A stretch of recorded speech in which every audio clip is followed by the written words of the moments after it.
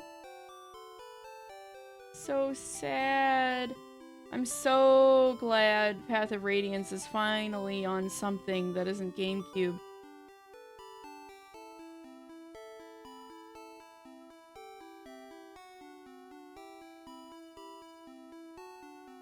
I love the GameCube, but also they didn't make many copies of the game, and it was hard to find after I lost my copy. Yeah.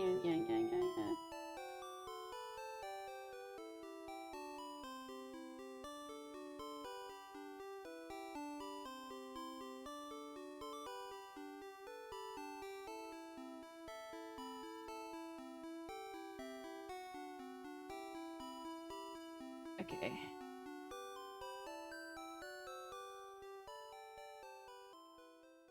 Should I think I should aim it backwards. Yeah. I thought it was on shuffle.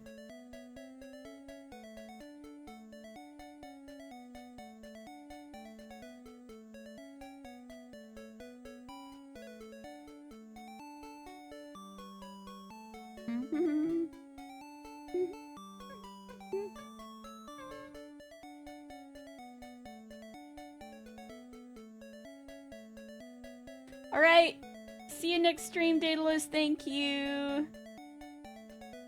for watching. And I'm glad you're getting into Fata Morgana.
Okay. Whee! So this is gonna go the depths.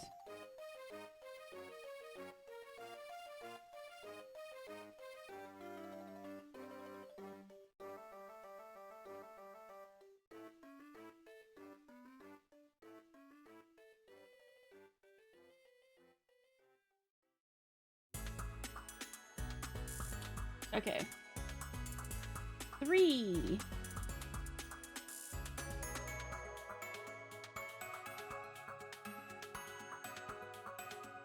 Yeah.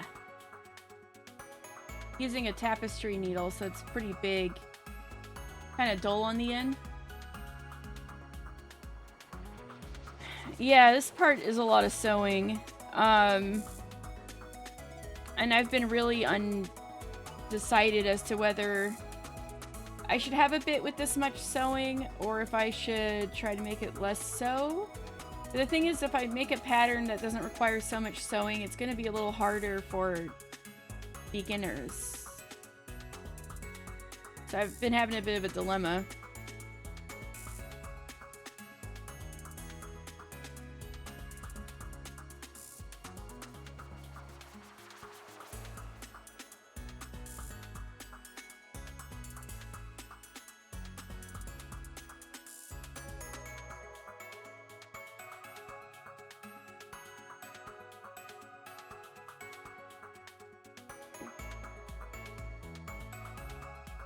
You want this stitch. Yeah, so another thing that's possible is like,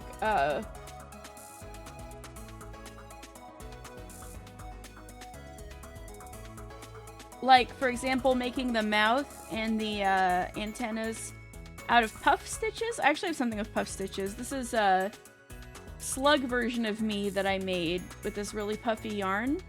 But I made the front part look thicker than the rest with puff stitches. So, like, if I could, like, isolate an individual one, like right here. Imagine everything else was flat. That would puff out a bit. And it could kind of be like a little mouthpiece or a little antenna you don't have to sew on. But it's also not really a beginner stitch. And then, this I would achieve through color changes. And color changes aren't that hard to do for a beginner, but it makes because of like the nature of them, it's not like I'm going a whole stripe before changing color. It's like I'm changing color for like 3 stitches in this row and then 3 stitches over here in the same row, and then the next one it's like 5 stitches over here, and then I go back to the original color and 5 stitches over there. So it's gonna make the reading the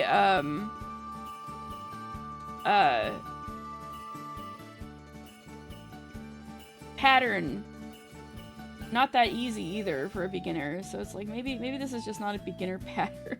I don't know.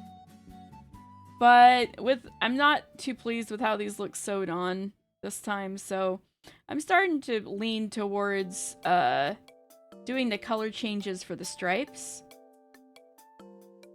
I think the leaf would just have to be sewed on no matter what, but if I went with the puff stitches, the leaf would be the only thing that needs to be sewed on.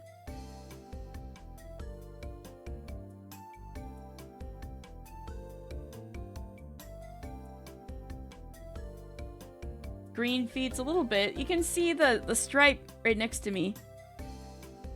It's got the green stripe on the bottom.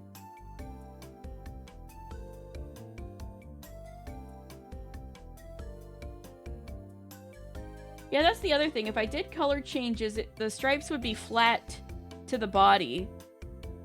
Meanwhile, when I do it like this, it kind of puffs out. Which isn't necessarily, like, accurate, per se.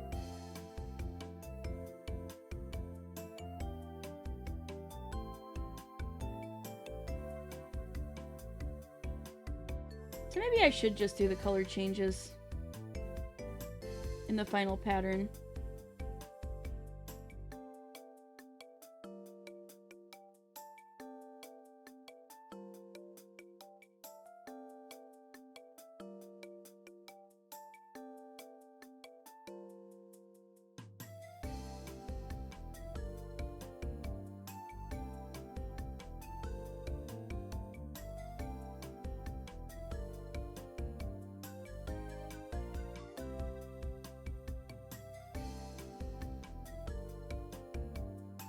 Thank you. I'm glad you like the nubs. Yeah, Cece was asking what they're called, and I said they're like antenna or tentacles. Like, they're supposed to be like what these are on top of my head, but like a really squishy, cute version. But Cece started calling them nubbins, and I think it's caught on with me a little bit.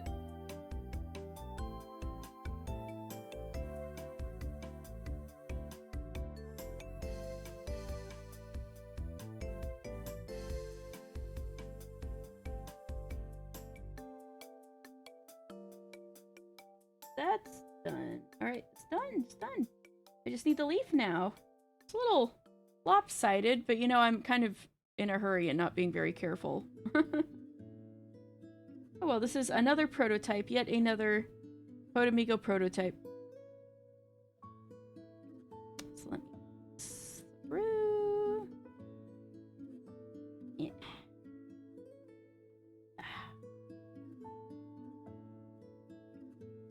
Again. top.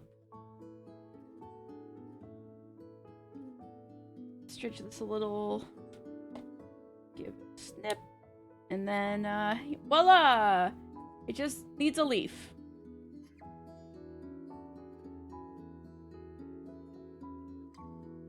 Is it cute? It's you.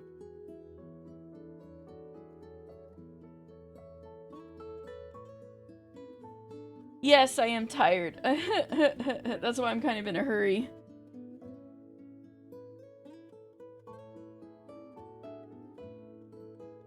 Okay, so it's you. Lastly, the leaf.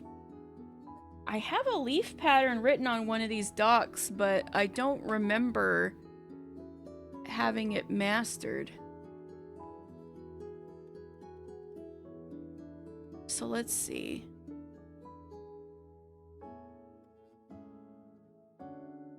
Okay, it looks like I had 10 chains on the leaf. It's you and all you, yes!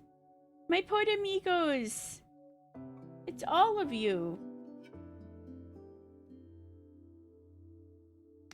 You know, I thought it'd be cool if I could put out the pattern and people wanted to get into crochet and wanted to make their own pod amigo, they could personalize it.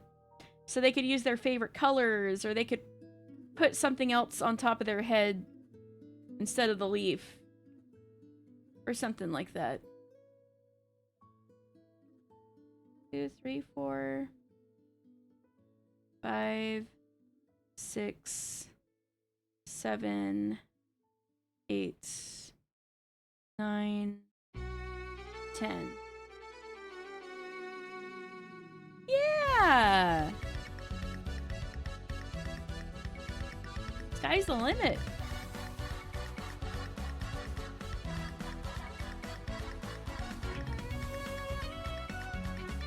Fourth stitch from hook, 3 triple crochets. Ooh, I was cooking. Okay. So, how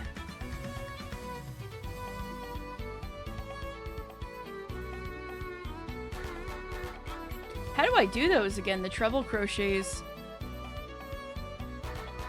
Oh my god, I need to look up how to do those again.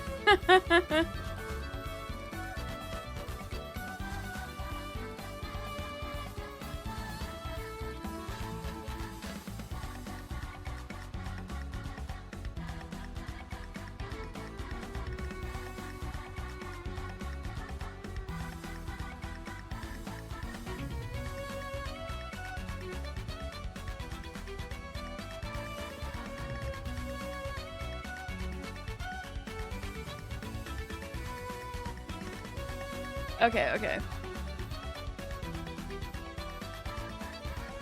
Let's see.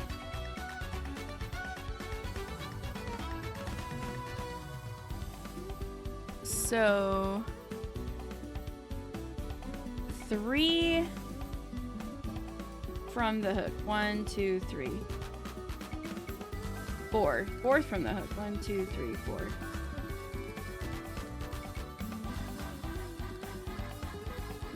So I put it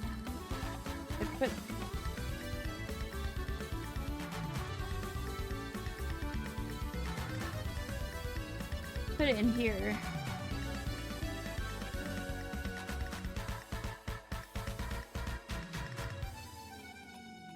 So I have 3 on my hook.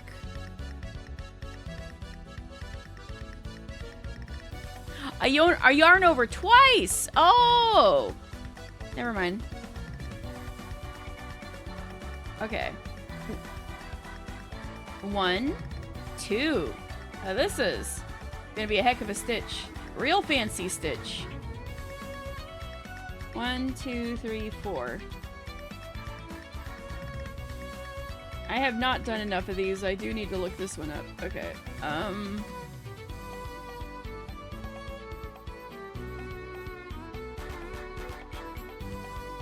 Then I pull through and have 4 loops. Then I yarn over, I think I remember this now. I yarn over 2 and then I yarn over 3, right? Got him. Wait, no, I don't.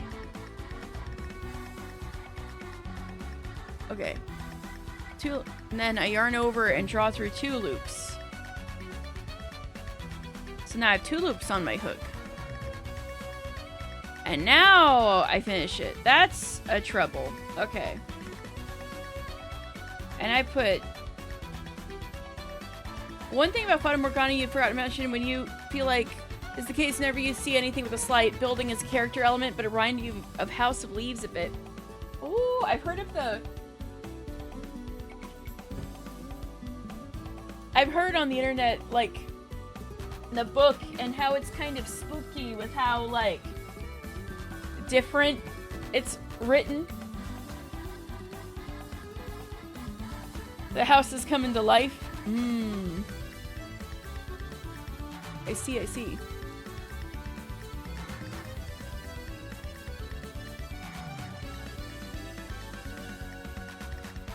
So, over twice.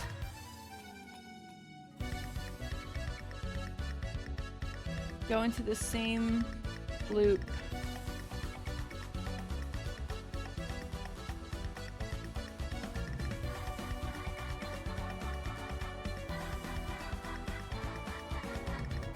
Now 4 loops. Pull through 2. Pull through 2. Pull through 2. 1 more. Loop twice. Go in the same stitch a 3rd time. Fancy leaf. Very convoluted book. Yeah. I think I was a little too scared to read it because it sounded kind of scary. But maybe I should keep an eye out for it.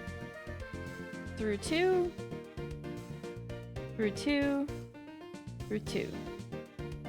Alright, now chain 1, double crochet in the next stitch, can do.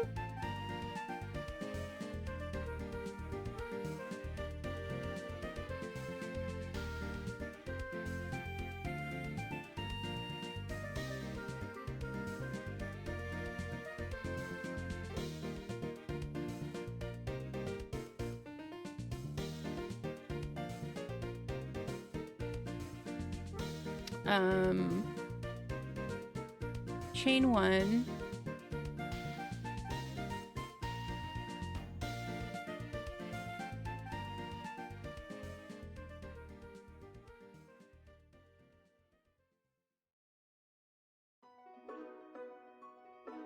two half double crochets, okay.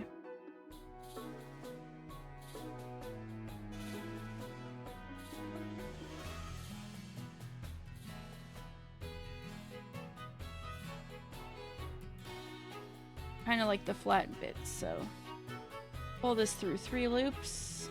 It's starting to get a little tight, that's why you gotta go all the way down. Over in here.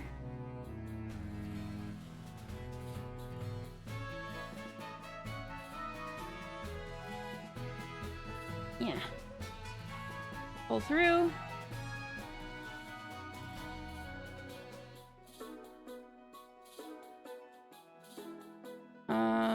Then we got 1,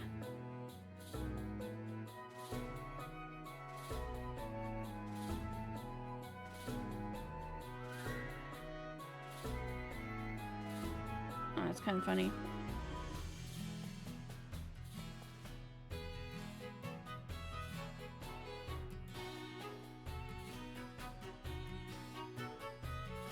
I don't know if I counted this quite right when I made this pattern. Oopsie.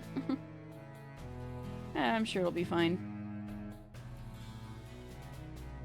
1,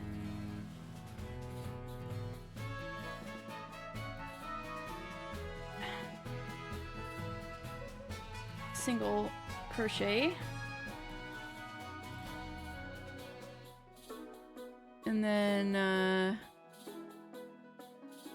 slip stitch, and I guess I'll just leave the last one dangling.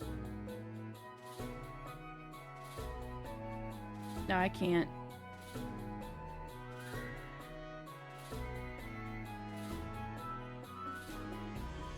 I guess I'll just do it. Another single crochet.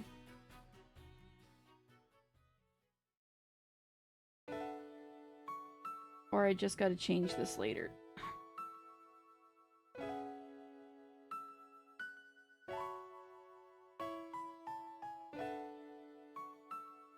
Okay, slip stitch.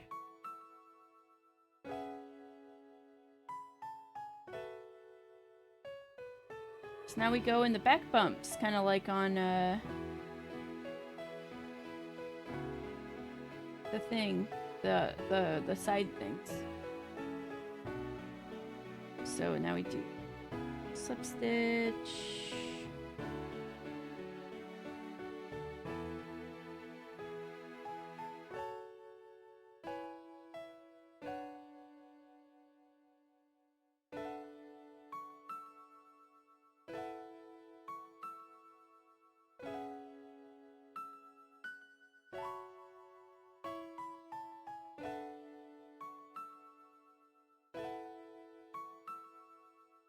Two.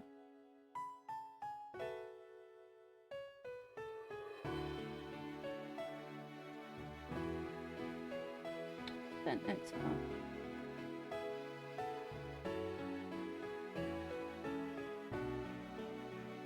Yeah, it's gotta be this.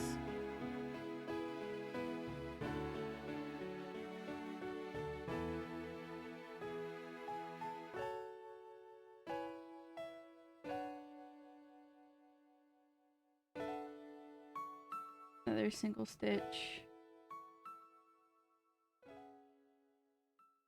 The ADHD crab tort is too real. I'm so called out. Yeah. At one point I was gathering watercolor stuff because I was so sure I was going to get into watercoloring. Even though I don't really like messy stuff. I used to be into ceramics. A bit. But it was hard to keep up with it out of college.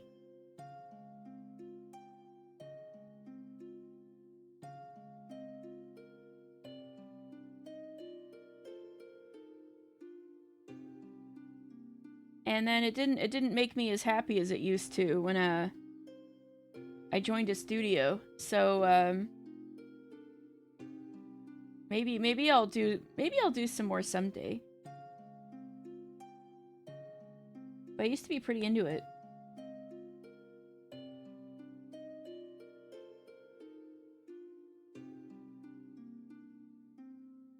Needle felting is kind of like clay, but the mess is dry, so it's like kind of easier to deal with.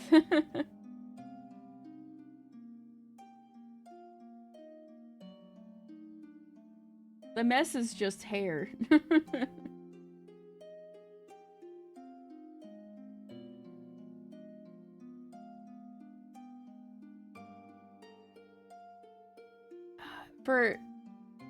For ceramics?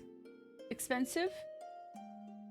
Yeah, so that's why you need to go to like a studio.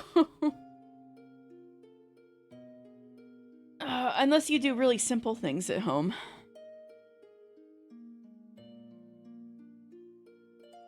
But even then, you'd probably need some space in order to get water in the clay evenly and stuff like that.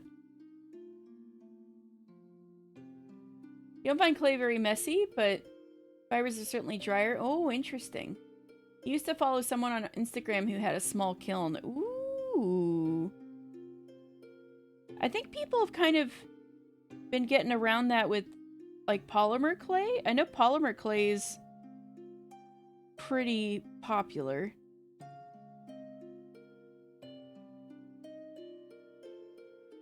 Oh, hold on.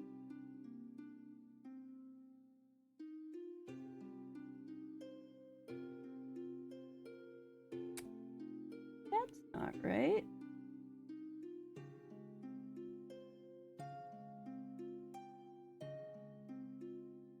I did do the 2 already. Okay, okay. So, I need to make the double crochet here.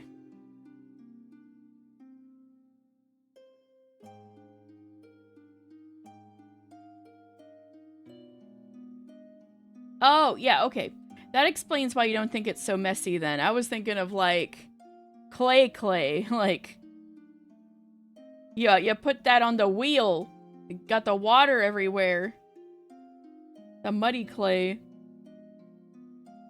Yeah, pottery clay. Yeah. That's what I was picturing. I was like, not messy. I was like, dang. Marsh is skilled.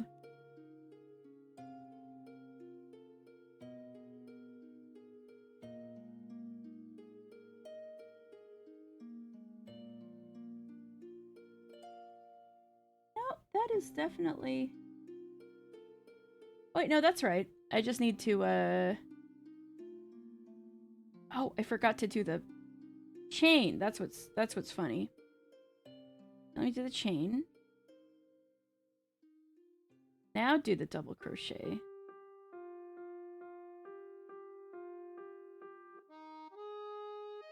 A lot of air dry clay nowadays. Ooh, I wonder if it's like improved since that stuff they made for kids in the 90s.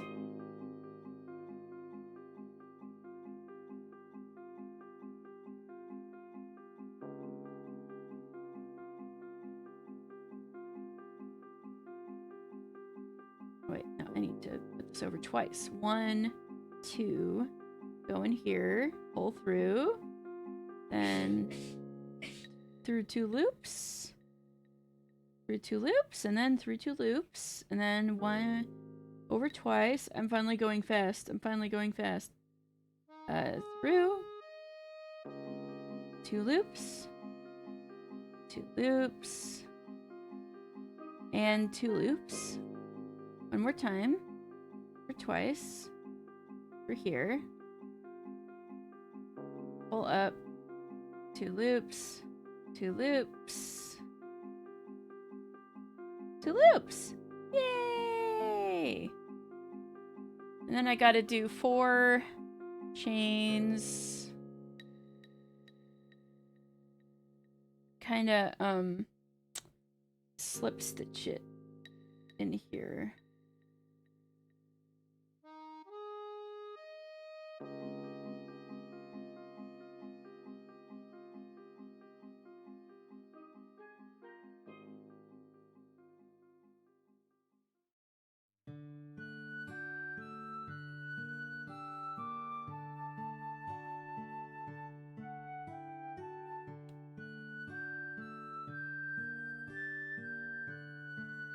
Now the stem, see that leaf? It's a little long in the tip, but you know what? It's fine. It's fine.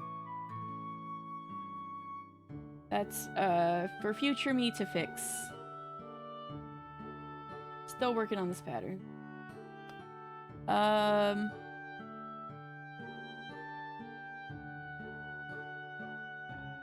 Tulips? Alright, what do I do for the stem? 3 chains.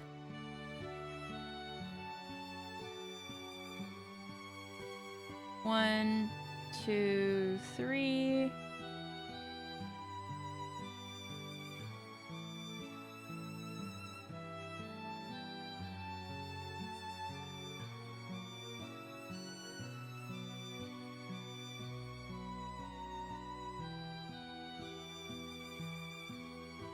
One single stitch in the second hook and then slip stitch into the final stitch. Looks to be what I had. And there we go.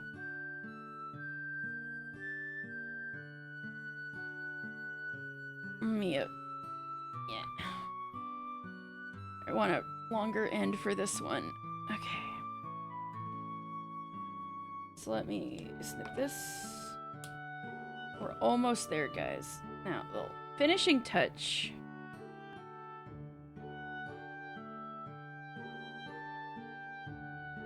is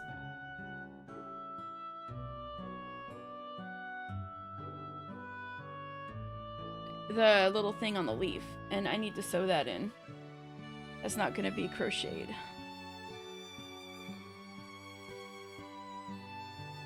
Tulips. We're almost there. You didn't have to hang this long with me, Marcia, but I'm glad you have. I hope you get the right amount of sleep.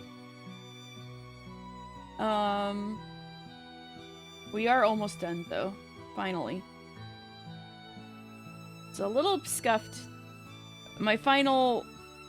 I demand that my final look nicer, but, we'll see. So, I'm gonna start here. I'm gonna do these running stitches going down. Or that's not like the... What do they call these again? Like the...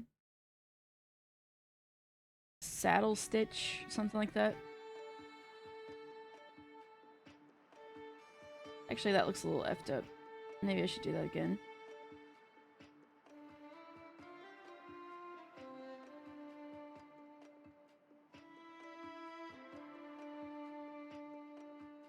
Maybe I should start from the other end.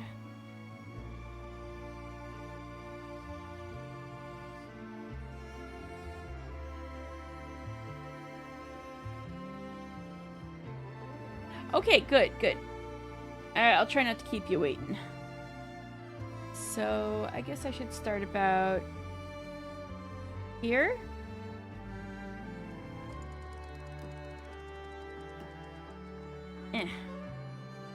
Saddle stitch up the middle. I don't even know if that's what it's called, but that's what I'm gonna refer to it as. This kind of like... You go in... and just keep going back where you were.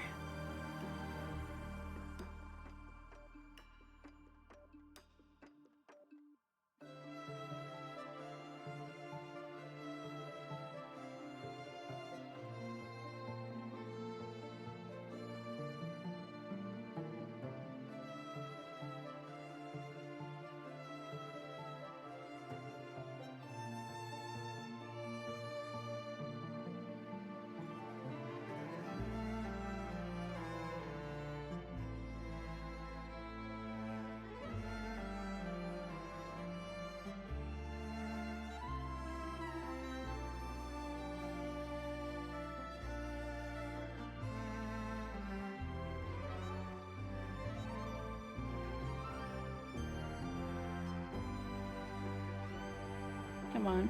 Here.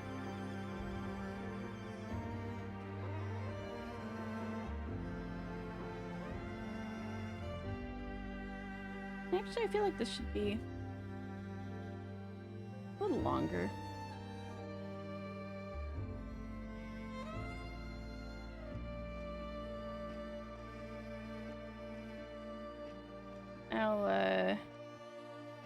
I'll do one more down this way. It doesn't have to look pretty on the other end. Okay. So now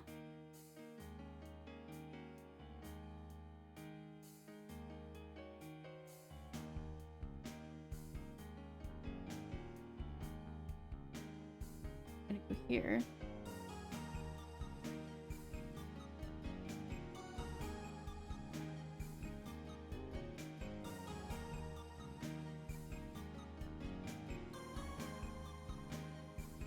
Now put this inside the treble clef,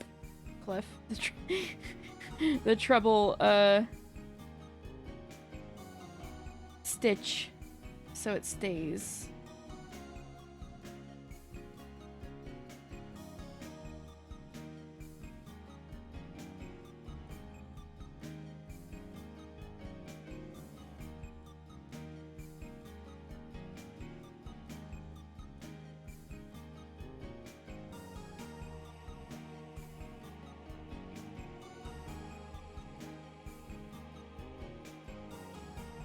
Then I'll come out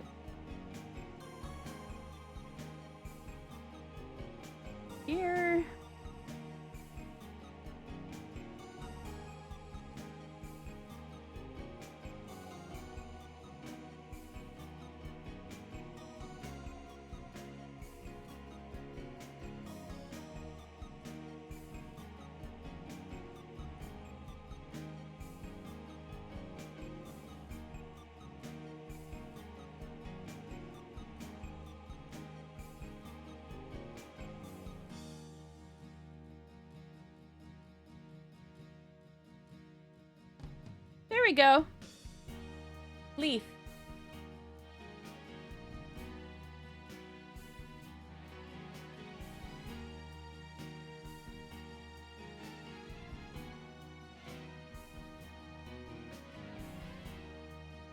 And I think I'll,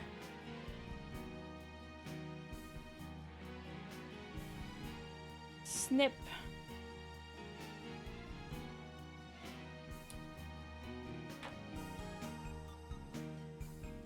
And I think I'll do most of the attaching with the green, but, so onto the noggin. I'm gonna start. Actually, I did not need this much thread at the end. Oh well. Yay, leaf.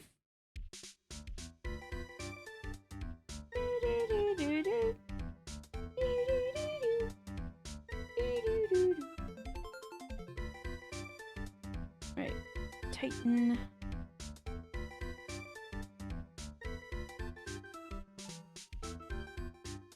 And then,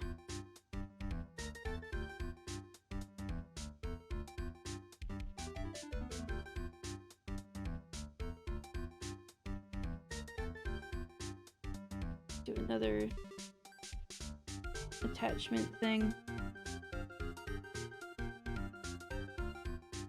The back end. Ah! Oh well. Maybe that's good enough. I just,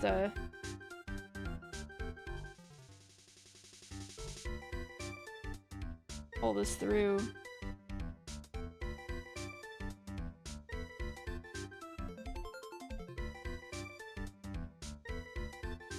Maybe hide a little loop to attach it. Ah! Keeps falling off. Yes, leaf. Like the emoji. We kind of hide the attachment under here.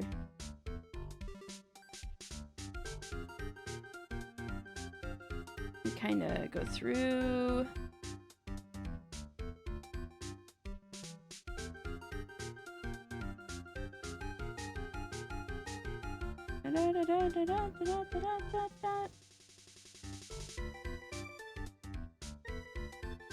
Then snip.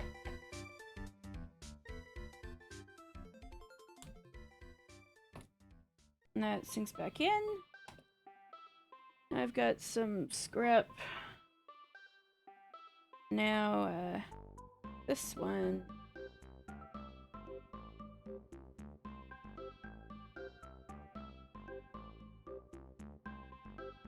I'm gonna attach this other end.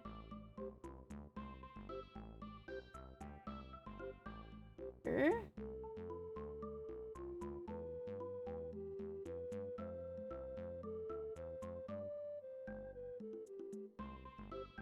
Then go back in.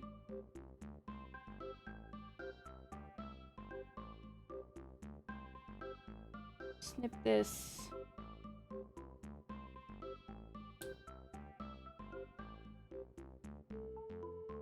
Now I just gotta attach it with the green.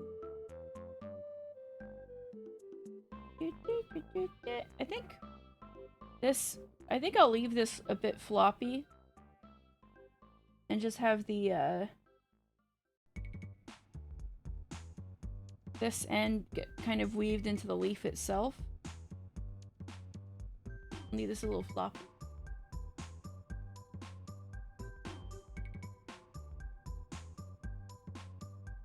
So I'm just gonna kind of weave this into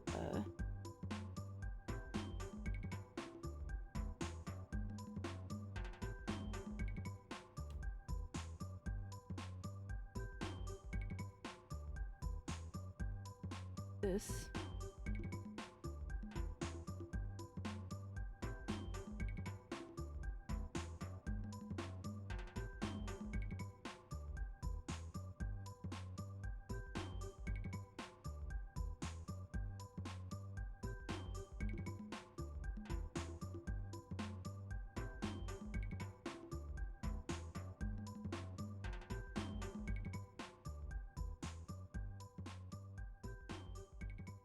Maybe here I'll put it.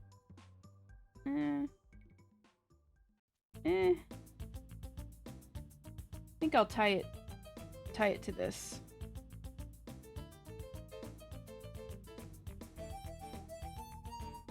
And then cut it.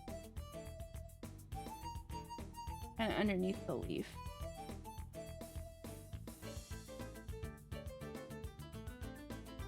Double knot this.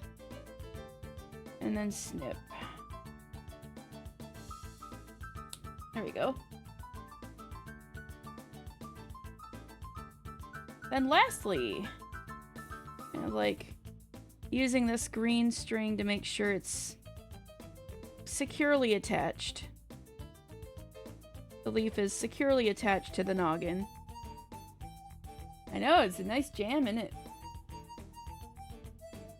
This is also from Pokemon Coliseum. We were talking about how good that soundtrack is earlier.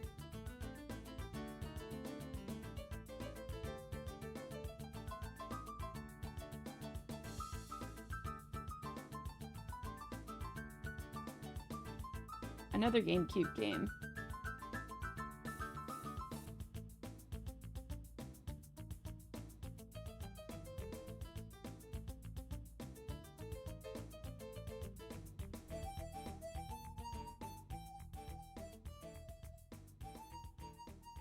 GameCube had some bangers. I will defend the GameCube till the end.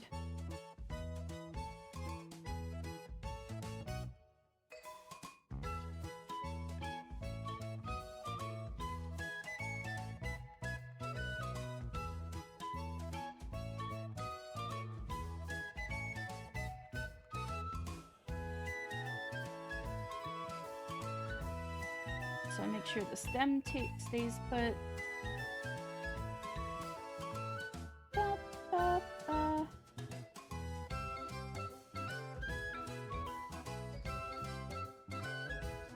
Yeah.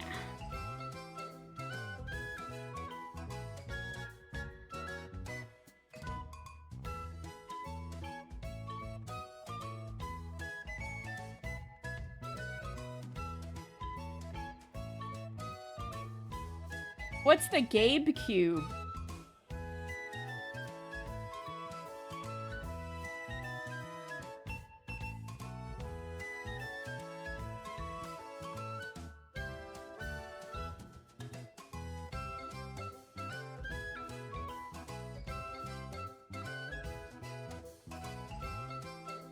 You know, I think I've seen a little bit on social media, but I don't know any details. If Dan says probably not, then probably not. just cause, I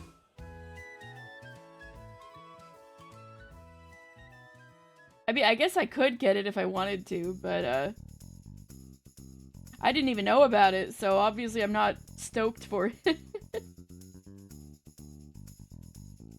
I wouldn't mind getting a Steam Deck at one point, though. You know, if I never was a streamer, I think I would have played Umineko if I'd gotten a Steam Deck.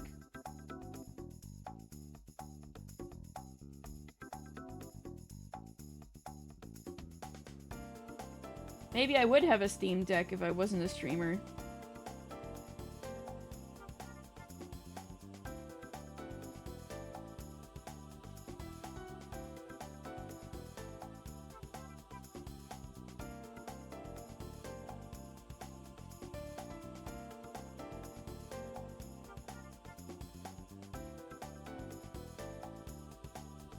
I think we're pretty much there. Through.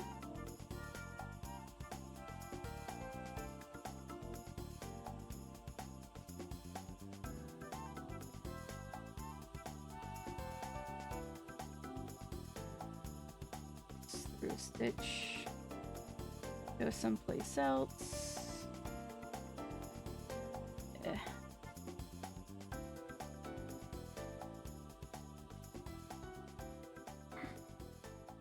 Pull this. Cut it. Come on. Come on. hand-eye coordination. Make sure that it's shoved in there. Aha! We did it! I did it! It's scuffed! But I did it in one go! I did it! I'm glad you guys think it's cute with how scuffed it is. Oh my god, that doesn't look so good. Let's not look at this part of the leaf. It's not up to my perfectionist standards, but it is yet another Potamigo prototype. I think its face is very charming. I like this area.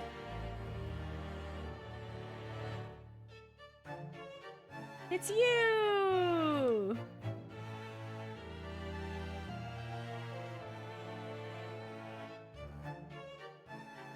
So, I will work on this more. I think I'm pretty set on color changes for the stripes. The leaf is almost there. I only got a little adjusting to do. Dan's a Potamigo. He just also appears in VTuber form on stream sometimes.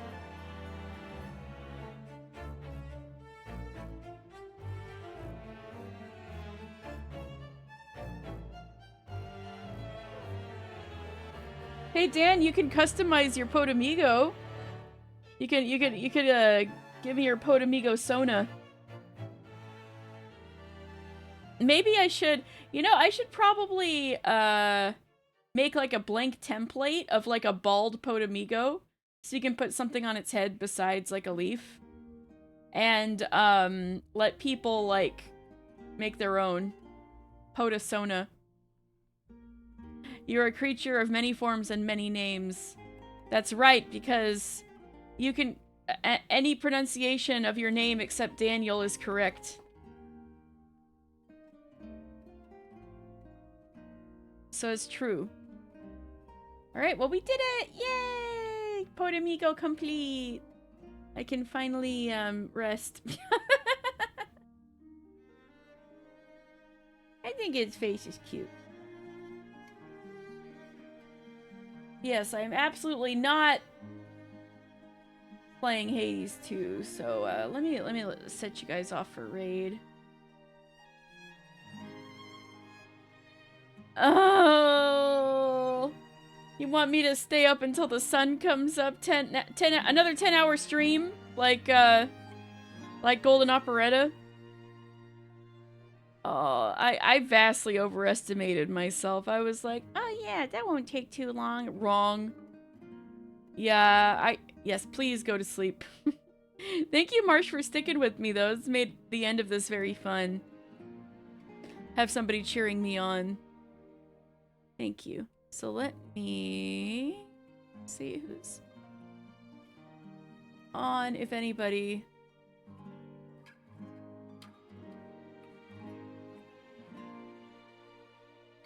Alan!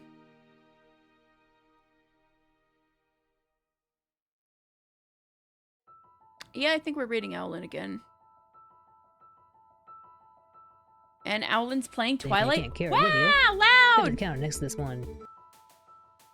Owlin's playing Twilight Princess for the first time on GameCube.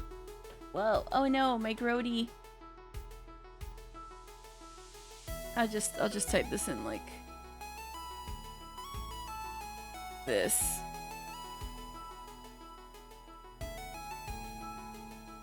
Don't look at the grody keyboard. Ah. I almost typed raid Owlin into Owlin's chat. That would have been embarrassing.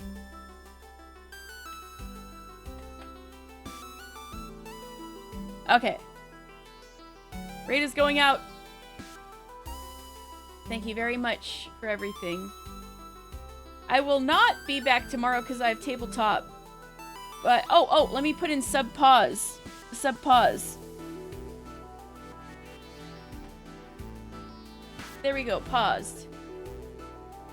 So I will come back on Monday.